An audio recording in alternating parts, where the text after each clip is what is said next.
हजारो दिव्यांच्या लखलखत्या प्रकाशाने चतुशृंगी मंदिराचे प्रांगण उजळून निघाले।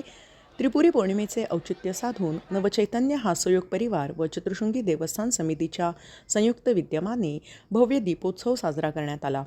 चतुशृंगी मंदिराच्या प्रांगणात रचनात्मक पद्धतीने प्रज्वलित केलेल्या दिव्यांच्या लखलखाट पाहायला मिळाला।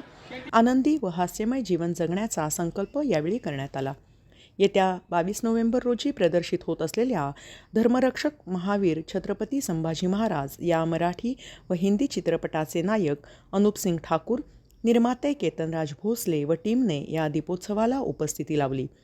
दीपोत्सवाच्या वेळी नवचैतन्य हास्ययोग परिवाराचे संस्थापक विठ्ठल काटे, मुख्य समन्वयक मकरंद टिल्लू, उपाध्यक्ष विजयराव भोसले, सचिव पोपटलाल शिंगवी, हरीश पाठक, जयंत दशपुत्रे, प्रमोद ढेपे यांच्यासह नवचैतन्य हास्ययोग परिवाराचे सदस्य व मंदिर देवस्थानचे विश्वस्त श्रीकांत अनगळ, नंदकुमार अनगळ, सुहास अनगळ, डॉक्टर विनायक देडगे, पराग पोद्दार, किशोर सरपोद्दार, स्वाती महाळंक, चैत्राली माजगावकर, भंडारी आदी उपस्थित होते।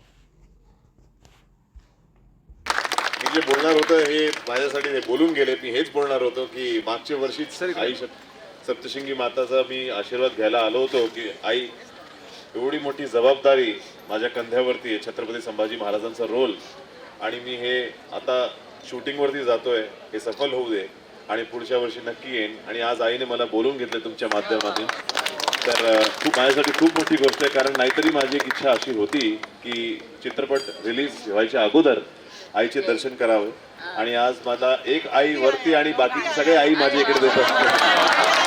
तर सगळ्या आयांचा मला आशीर्वाद हवा आहे, आणि तुम्ही लोक असंच माझ्याबरोबर माझा सपोर्ट राहा आणि चित्रपटाला सपोर्ट करून घ्या। थँक्यू, धन्यवाद।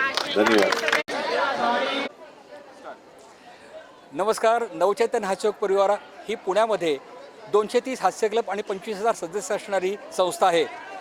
सध्याच्या काळात ताणतणाव, काळीजा, नैराश्य यामुळे मानसिक स्वास्थ्य खराब होत चाललं आहे।